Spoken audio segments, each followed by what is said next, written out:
One important concept in the area of logic is the concept of predicates and quantifiers. So we have talked so far about the notion of propositions, and we talked about examples like 2 plus 3 equal 4 and 10 times 10 equal 50 and so on. Propositions that could be true or false, statements that could be true or false.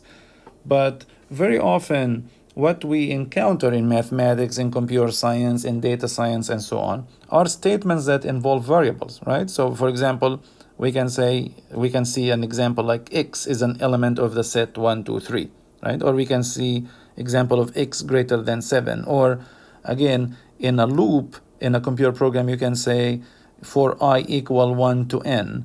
And here there is the I and there is the n there. What are we talking about, right? How do we evaluate the condition of such a loop so that we know when to terminate the loop and so on? Okay, so in these examples here we have these variables x and y and z and so on.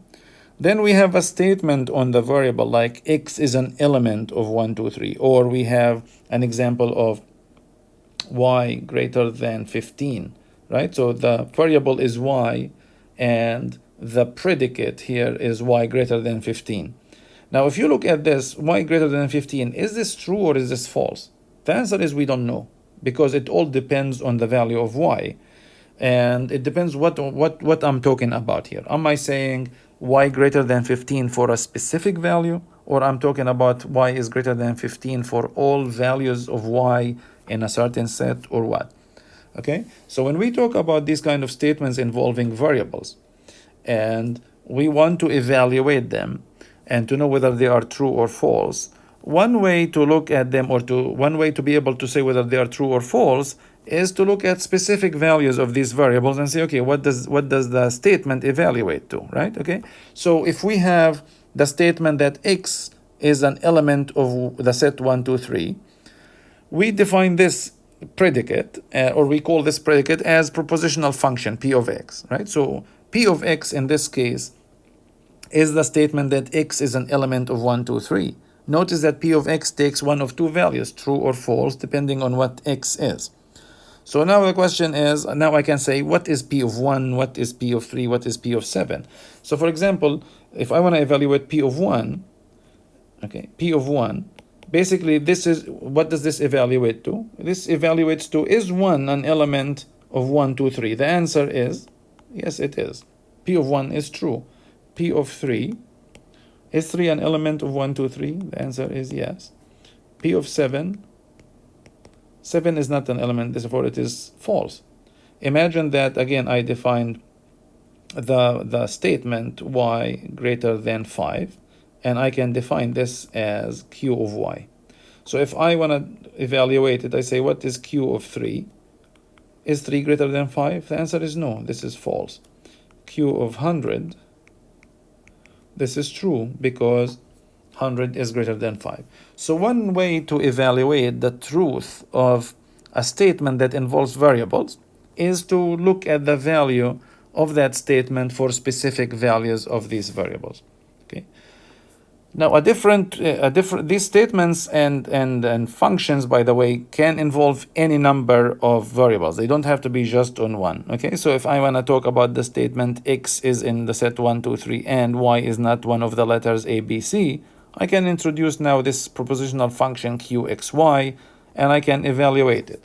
So, for example, if I take q of 1, 2, this one here, I'm saying q of a2, is a an element of x, and is 2 not an element of a, b, c? A is not an element of 1, 2, 3, therefore this evaluates to false. If I look at q of 1a, 1 is an element of 1, 2, 3, a is an element of a, b, c, this evaluates to false. If I look at this one here, q of 2d, what does it evaluate to? I look at, is 2 an element of 1, 2, 3? The answer is yes, it's true. Is d not an element of a, b, c? It is true. Therefore, this one evaluates to true. Okay, so you can have as many variables as you want. And again, as I said, it's common to see in the computer program some statement like, if x is greater than m and y smaller than or equal to n, do something, right? So here, this is, again, think about it as as we have the statement about qxy, right? Where m and n are some known values. Okay. Now, again, if I want to evaluate a predicate or a propositional function that involves one variable or more variables, I can plug in values and see what it evaluates to. Okay. But a different way of evaluating such statements is by quantifying these statements or these predicates. Okay, so if I add quantifiers or I use quantifiers, I can turn a predicate or a propositional function into a proposition that has the value true or false. Okay, and this takes us into an area that's known as predicate calculus, which is the area of logic that deals with statements that have quantifiers in them. Okay, there are two quantifiers in this area of logic that we work with. Okay, one is known as universal quantification, one is the existential quantification. Okay, universal quantification is that when I write they use these symbols here. This upside down A is what we call for all x. This is the way we read it, is for all x, P of x. Okay, so I am saying that P of x is true. This statement here is saying P of x is true for every value that x takes. Now, there is still one thing that's not well defined here when I say for every value. For every value from what universal set, right? So am I talking about for every value x between 0 and 1? Am I talking about every value of x that's an integer, every value of x that's anywhere in the real numbers, and so on? So usually when we talk about this, we have to talk about the domain of discourse. So I'm talking about for every x in the real numbers, P of x is true. Or for every x between 0 and 1, P of x is true. So usually from the context of the problem, we know the domain of discourse and we have to be very clear about it. This kind of statement is true if P of x evaluates to true for every possible x. Okay? So for example, I can say that for every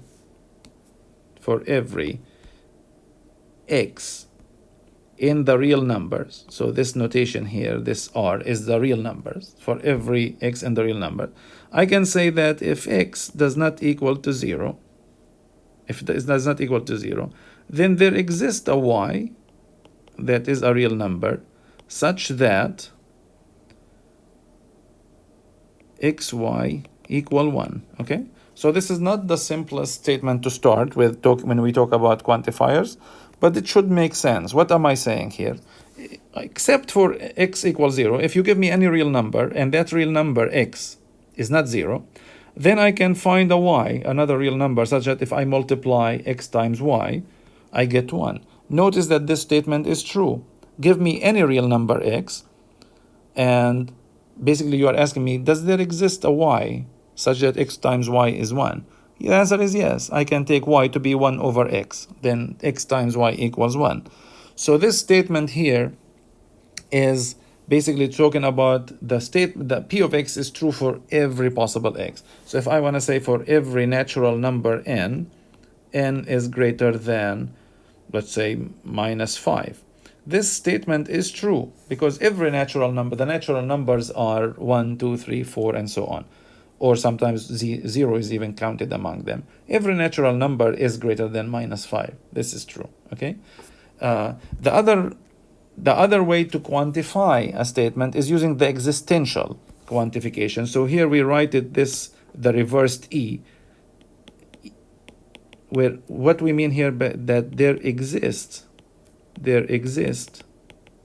an x such that P of x is true. This is how we read this. There exists an x such that P of x is true. So for example, I say there exists n such that n is greater than 10. And suppose that, again, without the such that here, we usually write it like this. There exists n is greater than 10. So this statement here, suppose the domain of discourse is the integers. I am saying there exists an integer that's greater than 10. Of course, this is true, right? I mean, you can take n to be 11, 15, 500, and so on. And we can say that there exists a natural number that is smaller than minus 100. For example, if I'm talking about the natural numbers, this statement, there exists an n such that n is smaller than minus 100, this is false. There is no natural number that's smaller than minus 100. So we have these two quantifiers, universal and existential, that once we add them to a statement with a variable, as long as we add them in the right way, we have turned the predicate into a proposition that takes the value true or false. Okay? So as I've already said, that when is for all x, p of x is true, it is true when p of x evaluates to true for every x in the domain of discourse. Okay, so for example, let's look at these ones here. Suppose the domain of discourse, I'm talking about all the integers. Remember, the integers are all the whole numbers, negative, positive, and 0. So minus 1, minus 2, minus 3, all the way down to minus infinity, 1, 2, 3, 4, and so on, and 0. These are all the integers. So what is the first statement here saying? The first statement here is saying that for all n squared greater than or equal to n. Is this statement true for all integers? So if you take any integer, what we are saying here, if you take any integer n, and you take the square of that, is the square greater than or equal to n? The answer here is that if you think about it and you want to try to prove it, the answer is true. So if n is a negative number, n squared is positive. For sure, positive is greater than negative. Therefore, n squared is greater than or equal to n. If n is 0, 0 squared is greater than or equal to 0. So that's true. If we go now to the positive numbers, so 1 squared is greater than or equal to 1, 2 squared is greater than or equal to 2. So if you think about it like that, you will get that this statement is true. The second statement here is saying for all n, the absolute value of n is greater than 0. Is this true or false? Now, your first reaction might be that this is true. The absolute value of every number is positive. Well, except we have to be careful. There is one number that's going to make this false, this statement false, which is 0. If you take n to be 0, the absolute value of n is 0. 0 is not greater than 0. Okay, so this statement is false here because there exists at least one n such that the absolute value of n is not greater than 0. The last one here, if you take an integer and multiply it by 2, do you get a larger number or a number larger than or equal to that? Again, if you think about it, for the positives, it is true. If you take the number 5, 2n is 10. If you take 1, 2n is 2. If you take even 0, 2 times 0 is 0. But what happens when n is negative, which is an integer, right? So if n equals minus 3, 2n is minus 6. Is minus 6 greater than or equal to minus 3? The answer is no, right? So this is false because this statement is actually false for all negative numbers, okay? So again, to establish that for all x, p of x is true, we need to prove that p of x evaluates to true no matter what x is. As you can see, for these infinite sets, we cannot prove it by evaluating p of x for every individual x. We have to resort to proof techniques to establish that. But if we want to say that for all of x, p of x is false, all it takes is find one x for which p of x is false, and then you have established that. Okay? If we think about there exists x, again, as the name means, that for there exists x such that p of x is true. To show that that's true, all you need to show is one x, at least one x, such that p of x is true. Because I'm saying there exists an integer that is greater than 5. Well, just show me the one number that's greater than 5 and this statement is true. Okay, so if I look at these statements here, there exists n such that 2n is greater than or equal to n. The answer is this is true, right? For integers, because take n to be 5, 2n is 10, 10 is greater than or equal to 5, right? So if the proof here, take n to be 5, let's say. Of course, there's an infinite number of examples you can use to prove this result. The second one says that there exists an n such that n squared is greater than or equal to 115. The answer is yes, this is true. There exists an integer whose square is greater than or equal to 115. I can take n to be 100, right? Because n squared in this case is 10,000. 10,000 is greater than or equal to 115. The last statement says that there exists an integer whose square is a negative number. Is this possible? The answer is no. That you cannot find any integer that you square it and all of a sudden you get a negative number. Therefore, this is false here. Okay. The last thing I want to say in this part here is that we have the equivalent of De Morgan's laws that we saw for compound propositions, but we have it for quantifiers. So if you look at this, what it's saying, and think about it in English, we are saying that the negation of for all x p of x is there exists x such that not p of x. Okay, so for example, I showed that, so for all x, we say that for all n, let's say n squared is greater than or equal to n.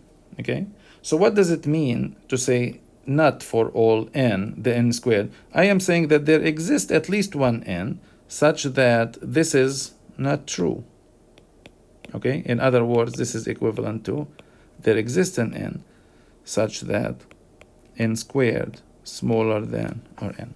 So if I say what's the negation of this here for all n squared greater than or equal to n, this is the same as saying there exists an n such that n squared is smaller than n.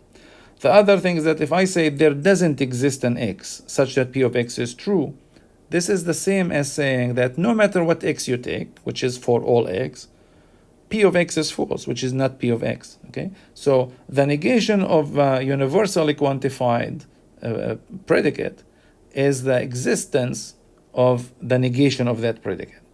And the negation of existence of a value for which the predicate is true is universally the statement is false for all x's.